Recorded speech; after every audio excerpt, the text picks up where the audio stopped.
வணக்கம். உங்களுக்கு கோவிந்தராஜ் அஜய் எனக்கு சார்பா பேசிட்டு இருக்கேன். 2 நாளா நம்ம வந்து பார்த்தீங்கன்னா, வீடியோ வந்து பார்த்தீங்கன்னா, எதுவும் ரெக்கார்ட் பண்ணல. அ ஏன்னா குழந்தைங்கள போட்டு சும்மா எதாவது டிஸ்டர்ப் பண்ண தேவையில்ல. ஏற்கனவே அந்த குழந்தைங்க வந்து பார்த்தீங்கன்னா, எக்ஸாம பார்த்து மிரண்டு போயிட்டாங்க. எல்லாரும் பார்த்தீங்கன்னா, ஒவ்வொரு விதமான கட் ஆஃப் சொல்லி பசங்களுக்கு அது இதுன்ட்டு ஒரு டென்ஷனா படுத்தக்கூடாது அப்படின்றதுனால தான், நிதானமா குழந்தைங்க ஒரு 2 நாள் நல்லா தூங்கட்டும் அப்படின்றதுக்காக தான் விட்டுட்டோம். பட் வந்து பேரண்ட் வந்து சும்மா இருக்கவே மாட்டேன்றாங்க. கால் பண்ணிக்கிட்டே இருக்காங்க. கிட்டத்தட்ட இன்னைக்கும், நேத்தும் வந்து பார்த்தீங்கன்னா, 500 கால் கிட்ட ரிசீவ் பண்ணியிருக்கேன் நான். சார் என்ன பண்றதுன்னு தெரியல, என்ன பண்றதுன்னு தெரியல. மார்க் கம்மியாயிடுச்சுன்றாங்க. பசங்க கஷ்டப்படுறாங்கம்மா. இந்த காலேஜ் எடுக்கலாமா? அதுல போலாமா? நானும் வந்து மேனேஜ்மென்ட்க்கு இப்பயே புக் பண்ணிடலாமா? நான் வந்து டீம்ட் யூனிவர்சிட்டி எடுக்கணுமா? இல்ல கட் ஆஃப் என்னதான் வரும்னு தெரியல. புலம்பி தள்ளுறானுங்க. பாவம். பசங்க கூட பரவால்ல. எக்ஸாம் போனாங்க. எக்ஸாம் அந்த வருத்தத்துல இருக்காங்க. ஆனா குழந்தைங்களோட பேரண்ட் தான் தவிக்கிற தவிப்பு இருக்கே, பார்க்க முடியல. அந்த அளவுக்கு வந்து பார்த்தீங்கன்னா, பேரண்ட் வந்து டென்ஷன் ஆகும். என்னதான் சார் மார்க் வரும் எங்களுக்கு சொல்லுங்க சார். அடுத்த ஆப்ஷன் நான் ரெடி பண்ணணும் சார். ஏற்கனவே என் குழந்தை ஒரு வாட்டி ரிப்பீட் பண்ணுச்சு சார். அதிலேயே மார்க் வரல அப்படின்னு பார்த்தேங்க சார். போன வருஷமே நெறைய மார்க் வந்தது சார். அந்த மார்க் கூட இந்த வருஷம் அச்சீவ் பண்ண முடியல சார். எங்களுக்கு வருத்தமா இருக்கு சார். நாங்க என்னதான் பண்றதுன்னே தெரியல சார். பசங்க எதனா பண்ணிப்பாங்களான்னு தெரியல. எங்களுக்கு எதனா பண்ணிக்கின மாரி இருக்கு சார். அப்படின்னு புலம்பி தள்றாங்க. அதனால தான் இந்த வீடியோ பதிவு. கவலைப்படாதீங்க, வருத்தப்படாதீங்க. எது நடந்தாலும் அது நன்மைக்காக தான் நடக்கும். நம்ம கீதையில சொல்றாங்கல்ல, எது நடந்ததோ அது நன்றாகவே நடந்தது. ஏன்? அப்படிதான் நடக்கணும்னு இருந்திருக்கும். அதனால அது அப்படிதான் நடந்திருக்கு. அது நல்லாவே நடந்ததா எடுத்துக்கலாம். ரைட்டா? இப்ப நம்ம இந்த வீடியோல நம்ம பார்க்க போறது என்னன்னா, ஆல் இண்டியா கோட்டால எவ்ளோ நம்ம மார்க்ஸ் வந்து வரதுக்கான வாய்ப்புகள் இருக்கு. தென் வந்து பார்த்தீங்கன்னா, தமிழ்நாடுல 92.5% என்ன கட் ஆஃப் இருக்கும்? 7.5% இருக்கு. ஏன்னா, அந்த ஸ்டூடண்ட்ஸ் வேற ஒடிஞ்சு போயிட்டு இருக்காங்க. 2 வருஷமா அப்படியே மார்க் அடிச்சு தூள் கலப்பி 500, 550 மார்க் வந்த அந்த 7.5% ஸ்டூடண்ட் பண்ணிடுவேன்டா நானும் என் வாழ்க்கையில முன்னேறிடுவேன்டா, சாதிச்சுருவேன்டா. எப்படினாலும் மார்க்க வாங்கி நான் வந்து எங்க சமுதாயத்தையே மாத்தப் போறேன் அப்படின்னு நெனச்ச குழந்தைங்கலாம் அப்படியே சோர்ந்து போயிட்டு, சார் 300 வரல சார், 320 வரல சார், 350 வரல சார் அப்படின்னு வாடி போயிட்டு இருக்கு. அதனால என்னதான் இந்த குழந்தைங்களுக்கு மார்க் வரும்னு ஒரு அட்லீஸ்ட் ஒரு கிளாரிட்டி குடுத்தோம் அப்படின்னா, தெளிவா இருப்பாங்க, தெம்பா இருப்பாங்கன்றதுனால தான் இந்த வீடியோ பதிவு. கவனிங்க. லாஸ்ட் வரைக்கும் ஸ்கிப் பண்ணாம பாருங்க. யாரெல்லாம் நீட் தேர்வு எழுதியிருக்காங்களோ, அவங்க எல்லாருக்குமே இந்த வீடியோவ வந்து நீங்க ஃபர்ஸ்ட் ஃபார்வர்ட் பண்ணிடுங்க. ரைட்டா? வீடியோக்கு போறதுக்கு முன்னாடி நான் சொன்னேன் இல்லையா? சார் மார்க் வந்து ஜஸ்ட் பாஸ் 140 தான் சார் வருதுன்றான். நாங்க என்ன பண்ணணும்னு தெரியல அப்படின்னு சில பேர் கால் பண்றாங்க. அவங்களுக்கு இந்த வருஷம் நீங்க டீம்ட் யூனிவர்சிட்டில சீட் எடுக்கணும். இல்லன்னா மேனேஜ்மென்ட் கோட்டால சீட் எடுக்கணும். இல்ல அப்ராட்ல போய் நீங்க படிக்கணும். இந்த மாரிலாம் இருந்தன்னா, நல்ல காலேஜ் எடுத்துக் குடுக்கறதுக்கு ஆர்ஜிஆர் அகாடமி நாங்க இருக்கோம். ரைட்டா? எங்களுடைய கவுன்சிலிங் ப்ராசஸோ இல்லன்னா அப்ராட்ல போணுமோ, அதுக்கு என்ன ப்ராசஸ் பண்ணணுமோ எங்ககிட்ட நீங்க கால் பண்ணி பேசுங்க. It's a paid service. ரைட்டா? அதேபோல சார் மார்க் வருது சார். கவர்ன்மென்ட் சீட்டு இப்ப நான் சொல்ல போறக்கூடிய கட் ஆஃப் பாத்துக்கிறேங்க. மார்க் வருது. கவுன்சிலிங் போட்டு சீட் எடுக்கணும் சார். என்ன மாரி காலேஜ் நான் எடுக்கணும்? எப்படி எடுக்கணும்? ஆல் இண்டியா கோட்டால நான் எப்படி பார்ட்டிசிபேட் பண்ணி ஜிப்மர், எய்ம்ஸ் எல்லாம் நான் வந்து பிளாக் பண்ணி சீட் பிளாக் பண்ணி எடுக்கிறது. இல்ல 15% கோட்டால தமிழ்நாட்டுல இருக்கக்கூடிய சீட்ஸ் எப்படி நான் எடுக்கிறது? இல்ல இந்தியால இருக்கக்கூடிய ஒரு நல்ல அருமையான காலேஜஸ நான் எப்படி செலக்ட் பண்ணிக்கிறது? இல்ல தமிழ்நாட்டிலேயே இருக்கக்கூடிய காலேஜஸ வந்து நான் எப்படி வந்து கவுன்சிலிங் ஃபில் பண்றது? அது எப்படி சாய்ஸ் வந்து லாக் பண்றது? இதெல்லாம் எங்களுக்கு தெரியாது சார். இந்த ப்ராசஸ்லாம் பண்ணி குடுங்கன்னா, yes RGR academy is ready to give that service. But it's a paid service. ரைட்டா? ஒரு நாமினல் ஃபீஸ். ரைட்டா? Nominal fee. அதுக்கு இல்ல சார். நாங்க வந்து கவர்ன்மென்ட் சீட்டு வந்து வரதுக்கு வாய்ப்பு இல்ல. பாத்துட்டோம் மார்க். ஆனா எங்களுக்கு கவர்ன்மென்ட் சீட்டு தான் சார் வேணும். எங்கனால வந்து பாத்தீங்கன்னா, பிரைவேட்ல போயிட்டு ஒரு ரூ. 5,00,000 சொல்ற ஃபீஸோ, இல்ல ரூ. 10,00,000 இல்ல 15,00,000 20,00,000 வருஷத்துக்குலாம் பே பண்றதுக்குலாம் சான்ஸே இல்ல சார். எனக்கு ரிப்பீட் பண்ணணும். கவர்ன்மென்ட் சீட் எடுக்கணும். அந்த மாரி எதனா புரோகிராம் வச்சிருக்கீங்களா நீங்க? அப்படின்னு கேட்கிற பேரண்ட்க்கு ஆர்ஜிஆர்ல மே 10த் ஒரு ஸ்கிரீனிங் டெஸ்ட் வைக்கிறோம். அந்த ஸ்கிரீனிங் டெஸ்ட்ல பாஸ் பண்ற 20 பேருக்கு ஒரு special batch with commitment of getting government or private government seat வந்து பாத்தீங்கன்னா, கமிட்மெண்ட் குடுக்குறோம்ப்பா. அப்படி இல்ல அப்படின்னா, நீங்க டியூஷன் ஃபீஸ் பே பண்றீங்களே, அது refund. But it's a residential program. Idea இருந்தா கீழ கூகுள் ஷீட் குடுத்துருக்கோம். உடனடியா ரிஜிஸ்டர் பண்ணுங்க. அதுக்கான எக்ஸாமினேஷன் ஃபீஸ் வந்து ₹1000. பே பண்ணிட்டு எங்களுக்கு கால் பண்ணுங்க. என்ன நம்பர்ல சார் கால் பண்றது? 9176552121 இந்த நம்பர்ல கால் பண்ணி என்கிட்ட பேசுங்க. தேவையில்லாம பேசக்கூடாது. டவுட்ஸ் எல்லாம் கேட்கக்கூடாது. ஜாயின் பண்ணணும், எக்ஸாம் ஸ்கிரீனிங் டெஸ்ட் எழுத போறேன் அப்படின்றவங்க அதுல வந்து நீங்க என்ன பண்ணணும், நேம் ரெஜிஸ்டர் பண்ணிக்கணும். தகவல் கேட்கறதுக்காக எல்லாம் கூப்பிட்டாலாம் வேண்டாம். ஏன்னா நிறைய பேர் வந்து பாத்தீங்கன்னா இப்ப வந்து நிறைய விஷயங்கள் தெரிஞ்சுக்கிறதுக்கு ரெடியா இருக்காங்க. அதனால அன்வான்டா நம்ம வந்து தேவையில்லாம அவங்க கூட டைம் வந்து ஸ்பெண்ட் பண்ணக்கூடாது. உங்களுக்கு நாங்க கேரண்டியா கொடுக்குறோம். ஃபர்ஸ்ட் டெஸ்ட் எழுதுங்க. அதுல 20 பேர் வந்தாங்கன்னா morning 10 o'clock test, afternoon result declare பண்ணிடுவோம். 2 மணிக்கு வந்து பாத்தீங்கன்னா பேரண்ட் மீட் May 19th வந்து கிளாஸ் ஸ்டார்ட் பண்றோம். இந்த ப்ரோக்ராம் கச்சிதமா பக்காவா நடக்கும். அதுக்கு நாங்க உத்தரவாதம். சரியா? ஓகே. எங்க நடக்கும்? சென்னையில ஆர்ஜிஆர் அகாடமில அண்ணா நகர் சென்டர்ல மட்டும் தான் இந்த ப்ரோக்ராம். சரியா? வெளியில எங்கேயுமே கேட்கக்கூடாது. சார் நான் திருநெல்வேலியில இருக்கேன், இங்க கொடுக்குறீங்களா கிளாஸ்? கோயம்புத்தூர்ல இருக்கீங்க கிளாஸ்? இல்ல சென்னைக்கு நீங்க வரதுக்கு ரெடியா இருக்கீங்களா? எங்களை தேடி நீங்க வரதுக்கு ரெடியா இருக்கீங்களா? உங்க குழந்தைய நாங்க கேரண்டியா கவர்மெண்ட் சீட் வாங்க வைக்கிறதுக்கு நாங்க ரெடியா இருக்கோம். சரியா? ப்ரோக்ராம் போயிடலாம்.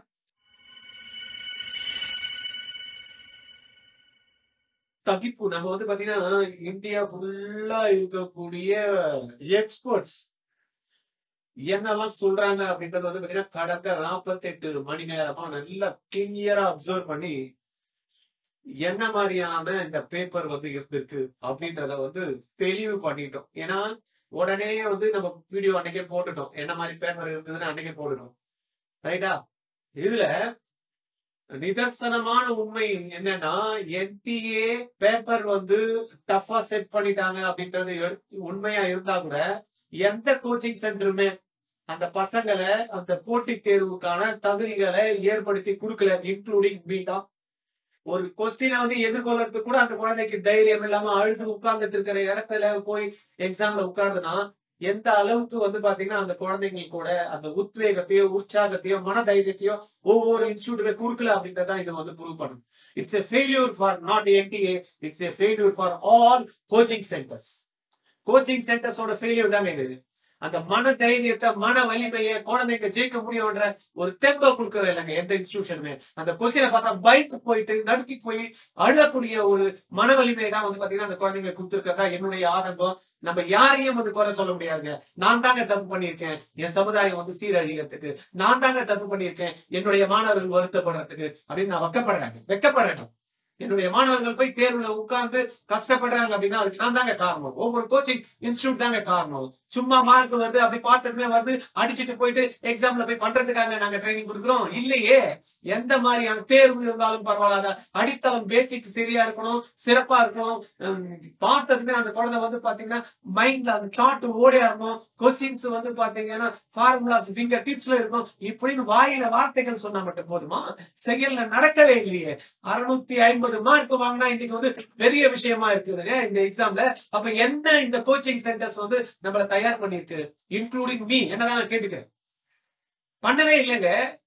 அது பண்ணாம இருக்கிறதுக்கு ரீசன் வந்து பாத்தீங்கன்னா ஆல் யூடியூபர்ஸ். ஆமா, இன்க்ளூடிங் மீ. நாங்க கிளாஸ்ல உட்கார்ந்து குழந்தைக்கு ஒரு அடிஷனல் ப்ராப்ளம் நீட் அட்டெண்ட் பண்ற குழந்தைக்கு வந்து ஒரு ஜேஇ ப்ராப்ளம் சொல்லி கொடுக்கறதுக்கு டீச்சருக்கு ஸ்டெப் எடுக்க சொன்னா இதெல்லாம் வராது டீச்சர், இதெல்லாம் சொல்லி கொடுக்காதீங்க. யாரு சார்? நீங்க யூடியூப பாக்குறது இல்லையா? போய் பாருங்க. லாஸ்ட் இயர்ல இதெல்லாம் கேட்கல. தெளிவா சொல்றாருங்க. பின்னு ஸ்டார்ட் பண்ற ஒரு சேனல்ல, யூன்னு ஸ்டார்ட் பண்ண சேனல்ல இதெல்லாம் படிக்காதீங்கன்னு சொல்றாருங்க. நீ எதுக்கு தேவையில்லாம அன்வான்டா எக்ஸ்ட்ரா படிக்கிறேன்னு சொல்றாருங்க. ஆர்கியூ பண்ணாங்க போன வாட்டி எங்க பசங்க கிட்ட. இன்னைக்கு வந்து பாத்தீங்கன்னா நான் சொல்றேன், நாங்க சொன்னது கேட்டீங்களா? கொஞ்சம் extra out of topic. Out of topic எத்தனை பசங்க தெரியுமா? நான் எக்ஸ்ட்ரா கொஞ்சம் அடிஷனலா ஒரு 4 பேஜ் 4 லைன் 5 லைன் வச்சு கொஸ்டின் ஃப்ரேம் பண்ணனா இந்த மாதிரி எல்லாம் கொஸ்டின் கேட்காதீங்க சார். நான் வந்து டெஸ்ட் எழுத மாட்டேன்னு லாஸ்ட்ல விட்டுட்டு போனவங்க எல்லாம் இருக்காங்க. அன்னைக்கு வருத்தப்படுறாங்க பசங்க. ஐயோ எங்களை அந்த கொஸ்டினை பார்த்து அட்டன் பண்ண முடியாதுன்னு. அப்ப இந்த அளவுக்கு நம்ம தயார் பண்றதுக்கு ரெடியா இருந்தாலும் சோசியல் மீடியால வந்து பாத்தீங்கன்னா பயங்கர இன்ஃபுளுயன்ஸ் பண்ணி இன்னைக்கு மார்க் கெடுதலுக்கு நம்ம சோசியல் மீடியா தாங்க காரணம். யூடியூப்ல வரக்கூடிய அந்த சேனல்ஸ் அகாடமிஸ் தான் காரணம். இதை படிக்காத அதை படிக்காத, இதை படிச்சா போதும் அதை படிச்சா போதும், இதை செஞ்சா போதும் அப்படின்னு வந்து பாத்தீங்கன்னா எல்லாம் போட்டு தள்ளி மாணவர்கள் இதுல இருந்து அடிஷனல் அந்த திங்கிங்கே. நீட் எக்ஸாம் எதுக்குங்க வைக்கிறாங்க? உன்னுடைய தாட் ப்ராசஸ் என்ன இருக்கு, கான்செப்ட்ஸ் நீ என்ன கிளாரிட்டி வச்சிட்டு இருக்க, உன்னுடைய ப்ராப்ளம் சால்விங் எபிலிட்டி இருக்கு என்ன இருக்கு, அப்ளிகேஷன் ஸ்கில் என்ன இருக்கு, இதை செக் பண்றதுக்காக பார்த்து அப்படியே டிட்டோவா மக்கப் பண்ண வச்சு மார்க் எடுக்கிறதுக்காக நீட் எக்ஸாம் என்டிஏ பண்ணது கரெக்ட் தான். பண்ணாத தப்பு இன்ஸ்டியூட் தான் பண்ணல. இன்ஸ்டியூட்டுக்கு பணம் கொடுத்து பண்ற இடத்துல பண்றதுக்கு அந்த ஸ்டெப் எடுத்தாலும் அதை தடுத்தது பாத்தீங்கன்னா எந்த யூடியூப் வேணாலும் என்ன பாத்தீங்கன்னா நீங்க சொல்லலாம், திட்டலாம். பட் இதுதான் நிதர்சனமான உண்மை. குழந்தைங்களுக்கு இன்னைக்கு மன வருத்தப்படுறதுக்கு ஒவ்வொருத்தரும் தயார்படுத்தவில்லை அப்படின்றதான் என்னுடைய பாத்தீங்கன்னா ஆதங்கம். இதை நீங்க யார் வேணாலும் கண்டம் பண்ணாலும் சரி, திட்டினாலும் சரி, என்ன எதிர்ப்பு தெரிவிச்சாலும் சரி, இதுதான் நிதர்சனமான உண்மை.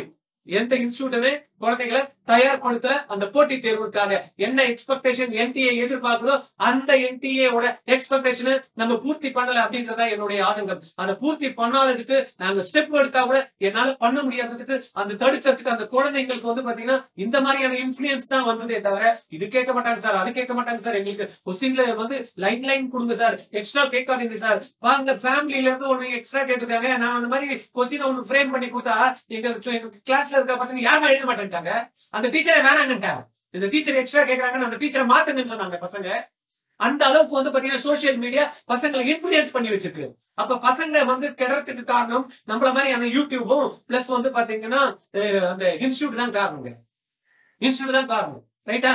பரவாயில்ல, இதுதான் இந்த வருஷம் அந்த தவறுகள் நடக்க கூடாது. இந்த வருஷம் நான் கேரண்டி கொடுக்குறேங்க, என் கிட்ட சேர்ற குழந்தை பாத்தீங்கன்னா நான் சொல்ற மாதிரி பண்ணிச்சுன்னா நான் சீட்டு வாங்க வைப்பேன். ரைட்டா? என்ன கட் ஆஃப் தான் இந்த வருஷம் கிடைக்கும், எந்த கட் ஆஃப் தான் இந்த வருஷம் கிடைக்கும் அப்படின்றது பாத்தீங்கன்னா லாட் ஆஃப் அனலைசிஸ். கிட்டத்தட்ட நான் பாத்தீங்கன்னா நிறைய எக்ஸ்பர்ட்ஸ் கிட்ட பேசினேன். நிறைய எக்ஸ்பர்ட் கிட்ட பேசுறப்ப அதுதான் சொல்றாங்க, சார் கொஸ்டின் சால்வ் பண்ணிடலாம் சார், கொஞ்சம் டைம் எடுக்குது சார், ப்ராசஸ் எக்ஸ்ட்ரா இருக்கு சார், அந்த பையன் போட்டுருவான் சார், அந்த மாதிரி போடுறதுக்கு அவனுக்கு பிராக்டிஸ் இல்லாம போயிடுச்சு சார், அந்த பிராக்டிஸ் நம்ம கொடுக்கல சார் அப்படின்னு சொல்றேன்.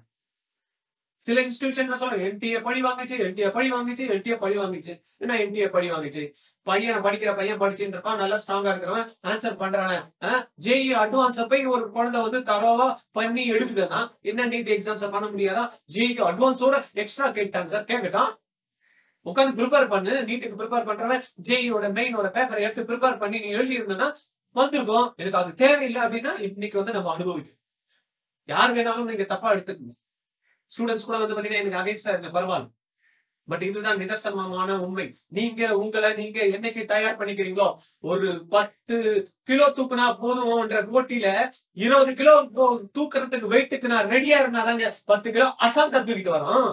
நான் 10 கிலோ தான் தூக்கணும் அப்படின்ற இடத்துல 5 கிலோ தூக்கி பழக்கப்படுத்திட்டு அவன் அட்லீஸ்ட் 6 கிலோ வெயிட்ட கொடுத்தா ஐயோ என்னால தூக்க முடியலன்னா அழுது போலமா என்ன?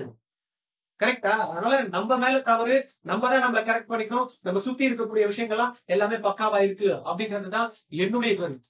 சரியா? இப்ப அனலைஸ் பண்ணதுல பாத்தீங்கன்னா என்ன மாதிரியான ஸ்கோர்ஸ் நம்மளுக்கு வருது, என்ன மாதிரியான ரேங்கிங்ல பாத்தீங்கன்னா ஆல் இந்தியால மார்க் வர்றதுக்கான சான்சஸ் இருக்கு அப்படின்னு பாத்தீங்கன்னா ஒரு கம்ப்ளீட் டேட்டா எடுத்துக்கங்க.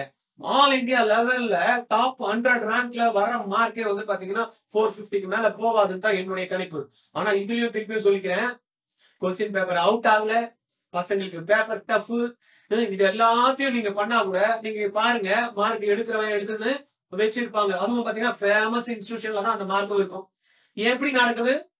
ஆண்டவனுக்கு தான் வெளிச்சம். ரைட்டா? என்னுடைய ப்ரெடிக்ஷன் படி ஆல் இந்தியால பாத்தீங்கன்னா 100 டாப் 100 ரேங்க்ல பாத்தீங்கன்னா 645 தான் ரேங்க் இருக்கிறதுக்கான ஆப்பர்ச்சுனிட்டி இருக்கு 2025ல. இது பொய்யா போறதுக்கு வாய்ப்பு இருக்கு, ஏன்னா என்கிட்ட இல்ல. பட் அனலைஸ் பண்ண ரிப்போர்ட் என்ன சொல்லுது? இப்படிதான் இருக்கும்ட்டு. மாத்துறதுக்கு வாய்ப்பு இருக்கா? யார் மாத்துறாங்கன்னு தெரியல. ரைட்டா? 500 rank all India rank 605 mark 500 வருங்க. 1000 மார்க் 1000 ரேங்க் 590 தான் வரும்டா. 5000 ரேங்க்ல வர ஆல் இந்தியா ரேங்க் 540 மார்க்ஸ் தான் வரும்டா. அப்ப பாத்துக்கோங்க நம்மளுடைய கட் ஆஃப் எந்த அளவுக்கு டவுன் ஆக போகுது. ரைட்டா? ஒரு 10,000 ரேங்க் ஆல் இந்தியால இருக்கணும் அப்படின்னா என்னுடைய மார்க் பாத்தீங்கன்னா 525 மார்க்ஸ் தான் வரும் அப்படின்ற மாதிரி எக்ஸ்பர்ட்ஸ் ப்ரொஜெக்ட் பண்ணிருக்காங்க, ப்ரெடிக்ட் பண்ணிருக்காங்க. இது 100% அப்படியே நடக்குமா அப்படின்னா கரெக்டா எதுவுமே நடக்கல, குளறுபடிகள் நடுவுல அப்படின்னா கரெக்டா இதுதான் நடக்கும். நடக்குமா? கடவுளுக்கு தான் வெளிச்சம். ரைட்? 20,000 ரேங்க்குள்ள வரணும் 510. அப்ப நீங்க பாருங்க 1,00,000 ரேங்க் வாங்கினா 410 மார்க்குங்க. ரைட்டா? அப்ப அந்த கட் ஆஃப் எவ்வளவு டிராஸ்டிக்கா இறங்க போகுது பாருங்க. அப்ப ஆல் இந்தியால நம்மளுக்கு ஒரு கட் ஆஃப் வரும் அப்படின்னா என்ன மாதிரியான கட் ஆஃப் வரதுக்கு இந்த வருஷம் வாய்ப்பு இருக்கு? ரொம்ப மார்க் ரொம்ப கம்மியா தான் வந்து எதிர்பார்க்கறாங்க எல்லாம். இப்ப ஆல் இந்தியா கட் ஆஃபே வந்து பாத்தீங்கன்னா நம்மளுக்கு almost BC category, MBC category, then வந்து பாத்தீங்கன்னா இடபிள்யூஎஸ் இந்த கேட்டகரியில இருக்கவங்களும் ஒரு 30,000 ரேங்க்குள்ள அப்படின்னு நம்ம பார்த்தோம் அப்படின்னா ஆல்மோஸ்ட் வந்து ஒரு 500 மார்க்ஸுக்கு வந்து நம்மளுக்கு சான்சஸ் இருக்கு. 30,000 ரேங்க் ஆல் இந்தியா ரேங்க்ல ஓபிசி ஜெனரல் இதெல்லாம் வந்து பாத்தீங்கன்னா ஓபிசி ஜெனரல் இடபிள்யூஎஸ்னா ஒரு 30,000 ரேங்க்குள்ள தான் நமக்கு அந்த சீட்டு கிடைக்கிறதுக்கான ஆப்பர்ச்சுனிட்டி. அந்த 30,000 ரேங்க்ல எவ்வளவு மார்க் இருக்கும் அப்படின்னா 500 மார்க்ஸ். எஸ்சி எஸ்டி அப்படின்னு பாத்தீங்கன்னா 1.5 இருந்து 2 லட்சம்குள்ள இருந்த மாணவர்களுக்கு வந்து பாத்தீங்கன்னா 2.5 3 லட்சம் வரைக்கும் எஸ்சி எஸ்டிக்கு கிடைக்கிறதுக்கு வாய்ப்பு இருக்கு. அப்ப எஸ்சி வந்து பாத்தீங்கன்னா 1.5 லட்சம் ரேங்க் வரைக்கும் வந்து பாத்தீங்கன்னா ஆல் இந்தியால கிடைக்கும். அதனுடைய கட் ஆஃப் ஒரு 360 மார்க் இருக்குல்ல வருங்க 360 380 மார்க் கிட்ட வரும். எஸ்டியா இருந்தா 1,80,000 இருந்து 2 லட்சத்துக்குள்ள அந்த மார்க் வரும். ஒரு 330 இருந்து 350 தான் வரும். இவ்வளவுதான் வந்து பாத்தீங்கன்னா ஆல் இந்தியால பெஸ்ட் ஸ்ட்ராட்டஜிக் அப்படின்னு சொல்லக்கூடிய கேரியர் கவுன்சிலிங் கொடுக்கக்கூடிய ஆல் இந்தியா லெவல்ல கிட்டத்தட்ட 15-20 வருடமா கேரியர் கவுன்சிலிங் கொடுக்கக்கூடிய எக்ஸ்பர்ட்ஸ் வந்து ப்ரெடிக்ட் பண்ணிருக்காங்க. ரைட்டா? இது தமிழ்நாடு பொறுத்த வரைக்கும் என்ன மாதிரியான மார்க்ஸ் வந்து வரதுக்கான வாய்ப்புகள் இருக்கு சார் அப்படின்னு பார்த்தோம் அப்படின்னா ஓசி கேட்டகரியில ஒரு 530 மார்க் வரும். 530 மார்க் வந்து ஓசியில வந்து வரதுக்கான வாய்ப்புகள் இருக்கு. பிசி கேட்டகரி சாலிட் 500 அபோவ் கிடைக்கும். பிசிஎம் இருந்தாங்க அப்படின்னா 495 கிடைக்கும். எம்பிசியா இருக்காங்க அப்படின்னா ஒரு 490க்கு எம்பிசிக்கு சான்சஸ் ஆர் மோர். இதுக்கு கீழே கூட வரதுக்கு கூட சான்சஸ் நிறைய இருக்கு. எஸ்சியா இருந்தாங்கன்னா 425 மார்க்ஸ் பிளஸ் கிடைக்கும். எஸ்சிஏக்கு இந்த வாட்டி பாத்தீங்கன்னா 350 பிளஸ் கிடைக்கும். எஸ்டிக்கு வந்து பாத்தீங்கன்னா 330க்கு கிடைக்கும். இது வந்து பாத்தீங்கன்னா நம்மளுடைய 92.5க்கான கட் ஆஃப். சார் எங்களை மறந்துட்டீங்களே சார் அப்படின்னு வந்து பாத்தீங்கன்னா அந்த 7.5% சொல்ற குழந்தைங்க புலம்புறது வந்து கேக்குது. கவலைப்படாதீங்க, வருத்தப்படாதீங்க, டென்ஷன் ஆகாதீங்க. ஏன்னா தமிழ் வழியில படிச்சு என்கிட்ட படிச்சு அந்த பசங்க அவ்வளவு உற்சாகத்தோட இருந்தவங்க எக்ஸாம் எழுதி போய் அப்படியே சோங்கி போயிட்டாங்க குழந்தைங்களுக்கு. அந்த பசங்களுக்கு வருத்தப்படாதீங்க, நீங்க எல்லாம் சீட்டு வாங்கிடுவீங்க. இது மூலயமா நான் சொல்லிக்கிறேன். ஒரு பையன் வந்து பாத்தீங்கன்னா வீடியோ வந்து பேசுறான். நீங்க பாத்துருப்பீங்க எக்ஸாமுக்கு முன்னாடி ஒரு 2 நாளுக்கு முன்னாடி ஒரு குழந்தை வந்து பேசுறான். நான் 700 எடுத்துருவேன் சார். அந்த பையன் கண்டிப்பா சீட்டு வாங்கிட்டு பேசுவாங்க. 700 எடுக்கலாம். அந்த பையன் கண்டிப்பா சீட்டு வாங்குவான். தமிழ் வழியில படித்த மாணவன். நீங்க வேணா பாருங்க, இன்னும் கொஞ்ச நாள்ல ரிசல்ட் வந்து அந்த பையன் நம்ம அரங்கத்துல வந்து திருப்பி பேசும். 7.5% எவ்வளவு வரதுக்கு வாய்ப்பு இருக்குன்னா பேக் டு பெவிலியன் 2 இயர்ஸ் பிஃபோரா என்ன மாதிரி இருந்ததோ அந்த மாதிரி தான். ஓசிக்கு 375, பிசிக்கு 350, பிசிஎம் வந்து 335, எம்பிசி வந்து பாத்தீங்கன்னா 370, எஸ்சி கேட்டகரிக்கு 320, எஸ்சிஏக்கு 325, எஸ்டி வந்து பாத்தீங்கன்னா 315. இந்த ரேஞ்சுக்கு பிளஸ் ஆர் மைனஸ் ஒரு 2-3 மார்க் தான் இருக்கும். ரைட்டா? இது எல்லாமே ப்ரெடிக்ஷன். அகைன் இப்ப நம்ம சொன்ன எல்லாமே வந்து பாத்தீங்கன்னா இட்ஸ் ஏ ப்ரெடிக்ஷன். ரைட்டா? இததான் அப்படின்னு கப்புன்னு பிடிச்சிருக்காங்க. மேல ஏறதுக்கு வாய்ப்புகள் அதான் சொன்னேன்ல, பர்ஃபெக்டா கிளீனா நம்ம எழுதுனதுக்குலாம் மார்க் அப்படியே அச்சு பிசறாம ஆட்டோமேட்டிக்கா வருது அப்படின்னா இப்படிதான் வரும் மார்க். நடுவுல எதனா குளறுபடி நடக்குது, நம்மளுக்கு தெரியாது. தேவையானவங்களுக்கு மார்க் இருக்கு, தேவையற்றவங்களுக்கு மார்க் இருக்கு. சில இன்ஸ்டிடியூஷனுக்கு மட்டும் மார்க் வருது அப்படின்னா மேல இருக்கிறவனுக்கு தான் அது வெளிச்சம். நம்மளுக்கு தெரியாது யார் அந்த குளறுபடிகளை பண்றா, என்ன பண்றா, என்ன நடக்குது அப்படின்றது தெரியல. ஹார்ட் ஒர்க் பண்ணிட்டு இருக்கோம், உழைப்பு போட்டுட்டு இருக்கோம், ரத்தத்தை சிந்துறோம். ஒவ்வொரு நாளும் காலையில இருந்து நைட்டு வரைக்கும் அந்த குழந்தைங்களுக்காக அர்ப்பணிக்கிறோம். இருந்தாலும் வந்து பாத்தீங்கன்னா சில இடத்துலதான் வந்து பாத்தீங்கன்னா அந்த மார்க்ஸ் வருது.